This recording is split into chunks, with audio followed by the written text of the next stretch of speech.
Good morning, children. Now let us continue with the lesson nutrition in plants. Yesterday I had explained about the food, components of food, then nutrients, nutrition and autotrophic mode of nutrition we had studied. In that we have studied about the plants. Plants will prepare their own food, so they are called as autotrophs. So now let us see the smart board.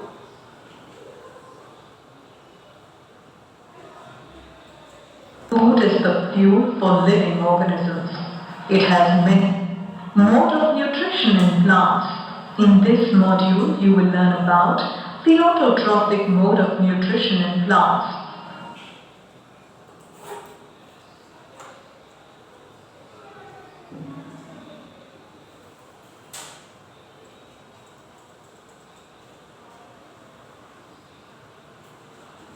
Food is the fuel for living organisms. It has many nutrients like carbohydrate, protein, fat and minerals that provide energy for various activities.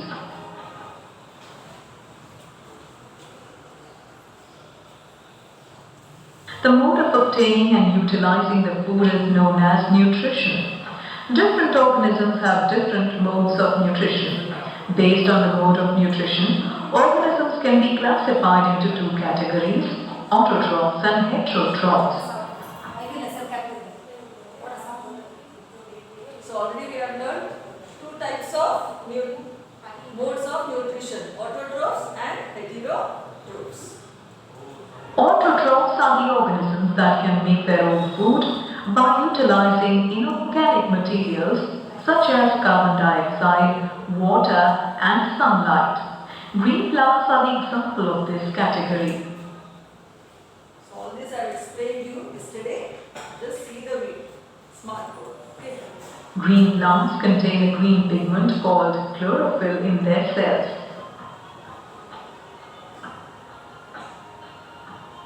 Chlorophyll converts light energy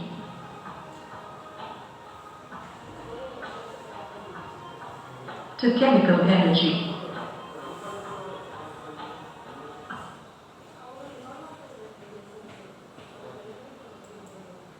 During photosynthesis, green plants in the presence of sunlight, water and carbon dioxide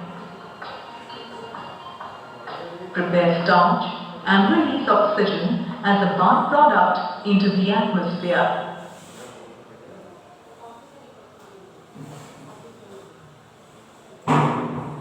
Other organisms like cows cannot make their own food but depend on plants for food. Such organisms are called heterotrophs. So now you know the difference between autotrophs. In this module you have learned the mode of obtaining and utilizing the food is known as nutrition. Autotrophs are the organisms that can make their own food. Heterotrophs are the organisms that cannot make their own food but depend on plants for food.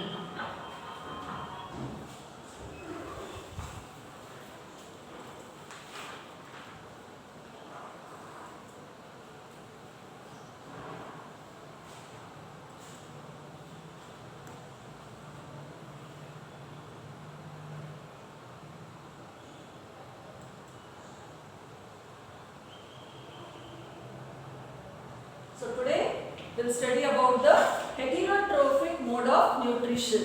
So heterotrophic mode of nutrition means here the animals which depend on others, that is for the plants for their food, they are called as heterotrophic, or they are called as heterotrophic, means they cannot prepare their own food, they depend on others. Yesterday we have studied about autotrophs, that is the plants which prepare their own food. Heterotrophic nutrition in plants. In this module, you will learn. Okay, now we will study about heterotrophic type of nutrition in plants.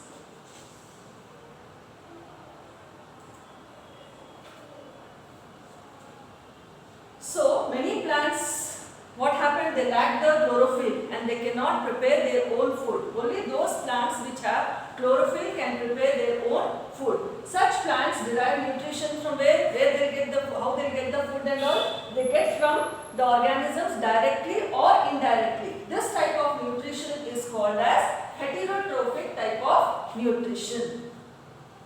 These all are the examples of heterotrophic type of nutrition.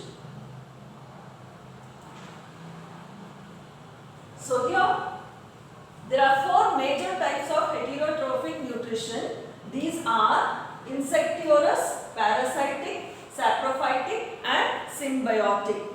So how many types of heterotrophic type of nutrition are there? Four. Parasitic mode of nutrition, insectivorous mode of nutrition, saprophytic type of nutrition and symbiotic type of nutrition. So let us study one by one. So now let us first study about the insectivorous plants or insectivorous mode of nutrition. Insectivorous plants employ special methods to catch the insect to obtain the nutrients. So these insectivorous plants, what they do, they search the insects. So whenever they catch the insects, they take that insects inside and they take all the nutrients from them. And in this way they satisfy their food. They get the nutrients from the insects. Insectivorous plants employ special methods to catch insects to obtain nutrients which they cannot synthesize despite being autotrophic.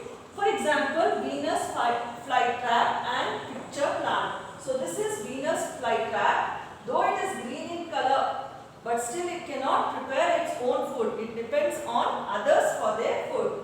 Here another example for the insectivorous plant is picture plant. These are the examples of insectivorous plants. So what are insectivorous plants? They catch the insects to obtain the nutrients which they cannot prepare by themselves.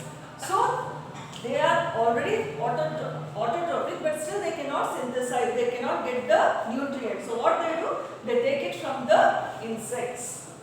For example, Venus flytrap and picture plant. Now next is the leaf lobes of the Venus flytrap contain glands that secrete sugary juice to attract the insects. So here also these Venus flytrap, what it contains? It contains the glands that will secrete the juices for what? To attract the insect. So as soon as the insect comes there, they take it, they trap it, that insect, and hair-like structures will be there inside. So with that they collect all the nutrients which are necessary for their growth. When an insect sits on the lobe, its flap closes to trap it. So here whenever the insect goes inside, this will close off. You can see here, see one example, see. Like this insect will be there, it will be trapped inside, they take all the nutrients and after that it will be left out. Can you see? See, it open. Yeah, the insect will be inside and hair-like structures will be there, it will take all the nutrients required for their growth. In the picture plant, the lamina of the leaf is modified into a picture with the lid. The picture serves to attract the insects because of its bright color and nectar.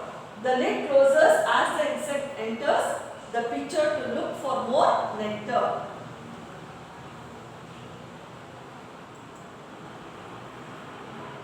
Now parasitic mode of nutrition. What is parasitic mode of nutrition? Parasitic plants live on other organisms to derive their shelter or nutrition from it. The organism that depends on other organisms for their nutrients is called as parasite. So here you can see. See here, this yellow color you can see in the trees, yellow color, this thing will be there. Like threads, it will be continuously, it will be there. Where? So these are called as cuscuta. What are these? These are cuscuta. They stay on the other trees and they get all the nutrients required by them. So this is the example for parasitic. Means they live on other organisms and they take all the nutrients required for their growth. Then other than that you have mosquitoes. Then you have this thing, bed bugs, then lice. Lice, you have in your head, isn't it? So what happens? It will suck the blood and in this way it will get the nutrients required for its growth. So here you can see, this is a parasite. These yellow color slenders you can see, this is a parasite, means it is living on the other plants. So these which are living on the other plants, this part of the plant which is living on the other plant, that is called as the host. So this is the example of Cuscuta.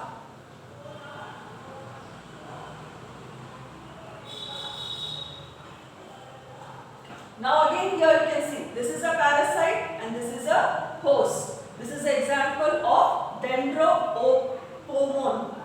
Dendropomone.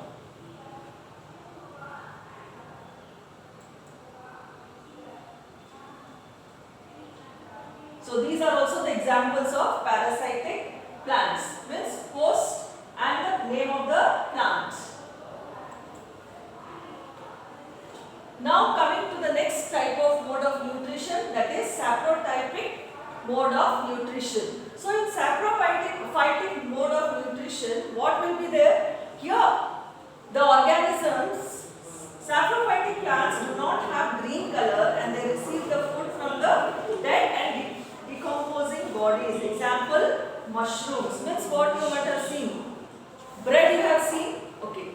For few days you keep the bread or else take the bread and make it moist, means wet, and keep it for 2 to 3 days. After that what do you see? You can see the white color fungus growth on it, isn't it? So what happens? This fungus, this will obtain all the nutrients required from the bread. So this type of nutrition is called as saprophytic nutrition. Means what? They derive the nutrients from the dead and decaying matter. Such type of nutritions are called as, such type of plants are called as saprophytic plants.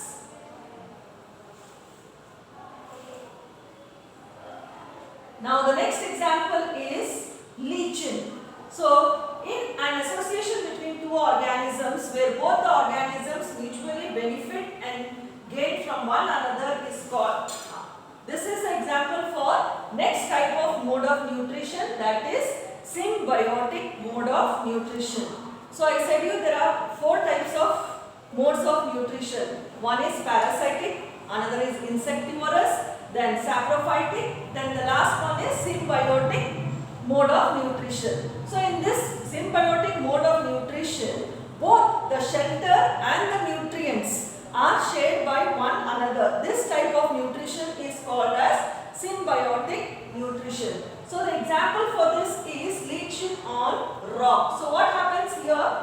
This algae, this is green in color. Already we have studied yesterday about algae. Algae are green in color. They have the green pigment chlorophyll, so it can prepare its food by itself, I said you. So this, and here already fungi also is there. So fungi will obtain all, this will give food for the fungi, and the fungi in return will give all the nutrients and whatever is required to the algae. So in this way both are satisfying each other, means both depend. For the shelter fungi will depend, and for the food or nutrients algae will provide. So in this way they get both shelter as well as the nutrients. So this type of nutrition is called as symbiotic nutrition. So now here what we are studying today, we are studying about the 4 types of nutrition just now. The plants that depend on others for their nutrition are called as, first of all, heterotrophic plants. So in heterotrophic plants, again you have 4 types of heterotrophic nutrition. Which are those? Insectivorous, parasitic, saprophytic and symbiotic. Now what is insectivorous mode of nutrition? Here insectivorous plants will obtain the food by trapping the insects. I showed you what they do. Here on the insectivorous plants, whenever the insect comes, what they do? They take it, they trap it and take all the nutrients required and then it is left out. So this type of nutrition is called as insectivorous mode of nutrition. Next is parasitic. So what they do? They obtain the food from the other living organisms called as the host. We have studied about Cuscuta, isn't it? What happens? It depends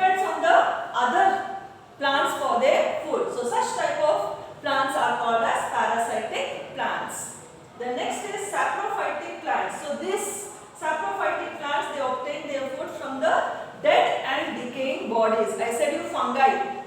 The example I gave you is bread.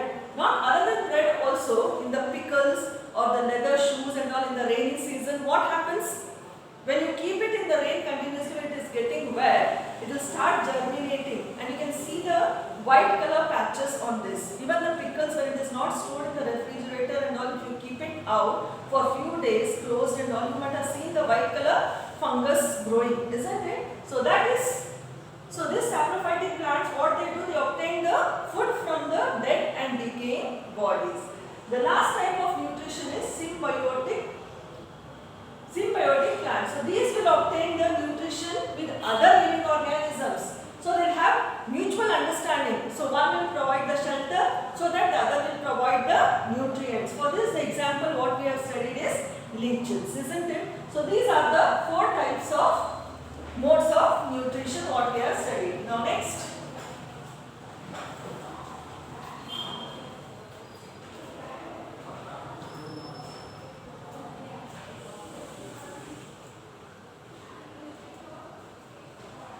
Carnivorous plants.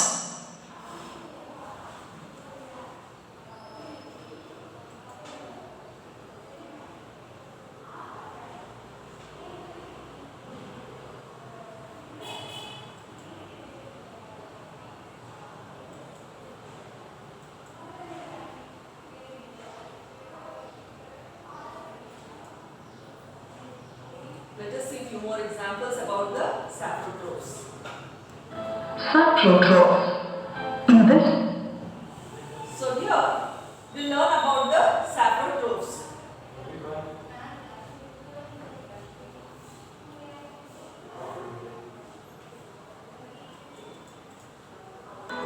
fungi and bacteria are 2 common examples of such microorganisms.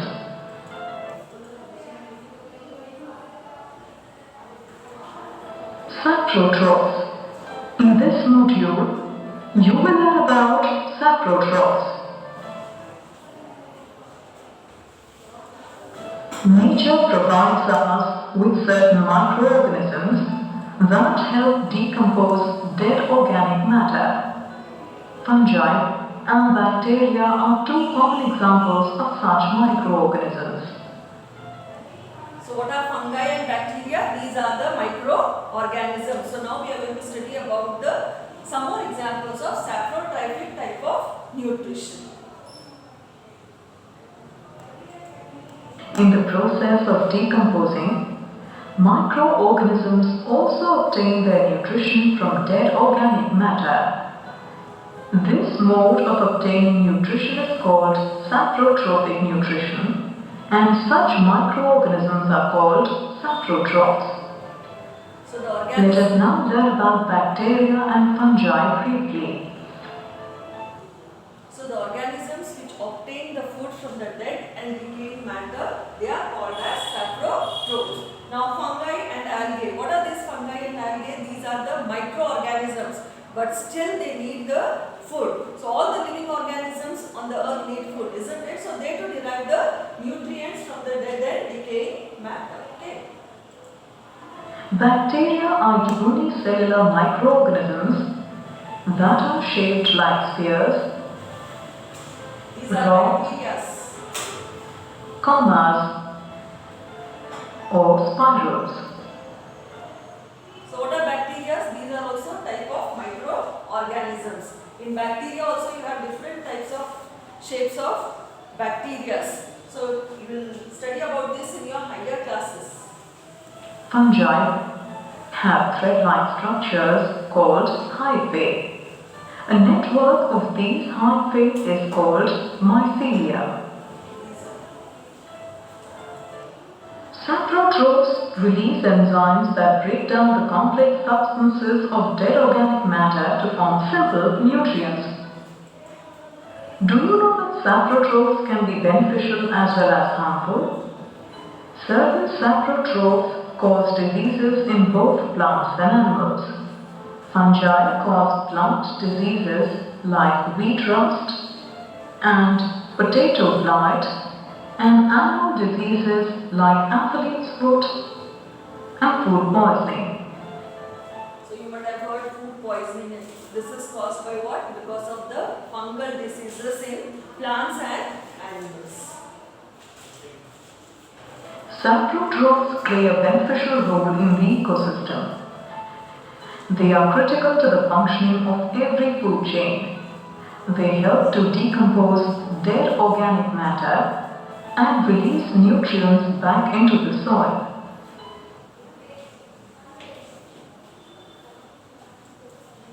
In this module, You should know only about saprotrophic nutrition. Saprotrophic nutrition. In this module, you will learn about saprotrophic nutrition.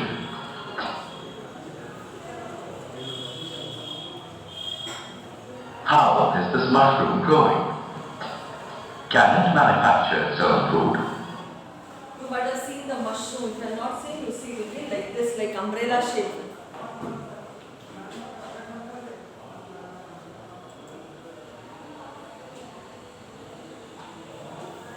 So here we'll do an activity. Just now what I told you how the fungi will grow. So we can see the growth of the fungus. For that what all we require? We require the bread, we require water, then we require glass slides. This is called the microscope. I was telling yesterday about microscope. Now microorganisms can be seen only through an instrument called as microscope. So this is microscope. Here it will be kept and you can see the minute things. Here magnifying glass will be there. Or you can use a magnifying glass to see the microorganisms. So here this is a bread. A moist place for 2 to 3 days. What I said, you have to take a piece of bread, then The materials required to conduct this activity are a slice of bread, water, a magnifying glass, forceps, glass slides, and a microscope. so these are the things to do the activity. Take a slice of bread. Sprinkle some water to moisten the bread. Keep this bread in a warm and moist place for 2 to 3 days. So what you have to do, you have to take a piece of bread and sprinkle water on it and keep it for 2 to 3 days. After 3 days, you will observe that the bread has started rotting. Hey, what are these white, green and brown colored patches? Let us observe these patches with the help of a magnifying glass. So this is a magnifying glass. Let us pick up a piece of bread containing patch with the help of the forceps. We'll put this on a glass slide. Keep the slide under the microscope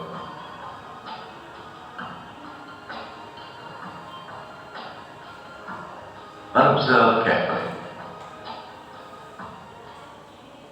Okay, like this you have to see it. These thread-like structures are fungi. The fungus that grows in bread is known as bread mold. Fungi are saprotrophs that feed on dead and decayed matter. So this is about the experiment what we have done to see the saprophytic type of nutrition. In this module, you've learned that bread mold is a fungus. Fungi are saprotrophs that feed on dead and decayed matter.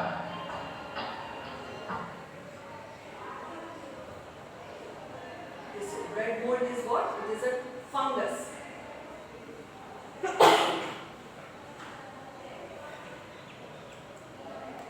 Now next we have to study is how nutrients are replenished by the soil.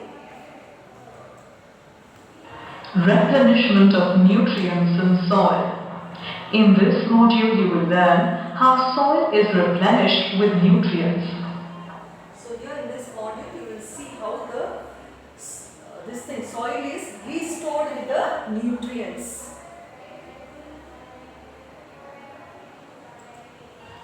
You may know that plants require nutrients like nitrogen, potassium, and phosphorus to grow. They absorb these nutrients from soil. So what do the plants require? They require nitrogen, potassium, phosphorus. So from where they are getting all this? They get it from the soil.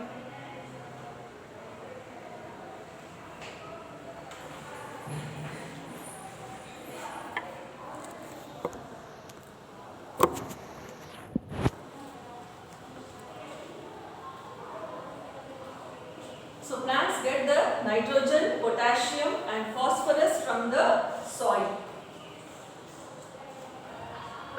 Since plants absorb nutrients from soil all the time, the nutrient content of soil falls. In other words, soil gets depleted in nutrients and loses its fertility. So soil needs more nutrients. So what happens? More and more nutrients are used by the soil. So that time what happens? It loses. The soil gets depleted in nutrients and loses its fertility. Now the nutrients as they become less when it is used, then it loses its fertility. So to make it fertile again what they do? Again the farmers will add the manure and all. To prevent depletion of nutrients from soil and maintain its fertility, soil must be replenished with nutrients. This can be done either artificially or naturally. So when the nutrients become less for the soil, the plants need more and more nutrients, that is nitrogen, potassium and all. So when it is becoming less, what happens? They have to replenish, means restore the nutrients again for the plants to grow well. For that there are two methods. One is artificial and one is natural. Soil can be replenished artificially with nutrients by adding fertilizers or manures to it at regular intervals. Both fertilizers and manure contain most of the essential nutrients. You might have seen how the fertilizers or the manure is added time to time with the interval, so that the soil will become fertile and will get all the nutrients required for the crops to grow or the plants to grow. Soil is replenished naturally by the action of microorganisms present in it. Certain leguminous plants like pea require nitrogen to grow. However, they cannot absorb it from the environment directly. Rhizobium, a nitrogen-fixing bacterium, helps such plants in this case.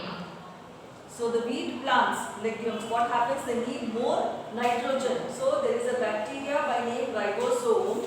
So this requires more nutrients. So how it is going to get the nutrients from the soil?